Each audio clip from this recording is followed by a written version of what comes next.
salat masa selamat.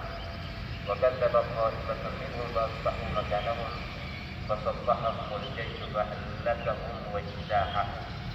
Sementara satu golongan lagi dia tak mau dengar, bahkan mendustai penyampaian lelaki itu sebagaimana mendustai penyampaian Rasulullah SAW.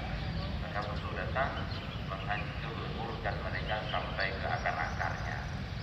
Ini hadis riwayat Imam Bukhari dari hadis Abi Musa al-Asy'ari, sahabat Rasulullah sallallahu alaihi wasallam.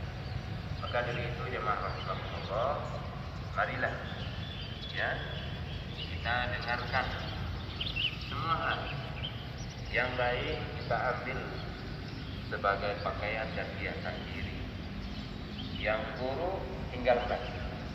Bila perlu tidak usah mendengar yang buruk, kecuali jika ada pada yang buruk itu pelajaran bagi kita untuk melangkah ke arah yang lebih baik.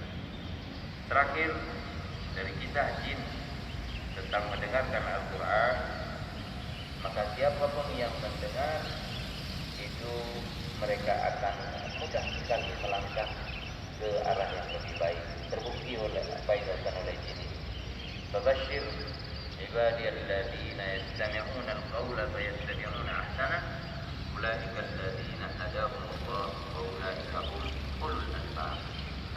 Berikan kabar gembira kepada para hamba-hambaku yang mau mendengarkan Al-Quran dan menyimak dengan baik. Jadi kalau nyimak, ya simak.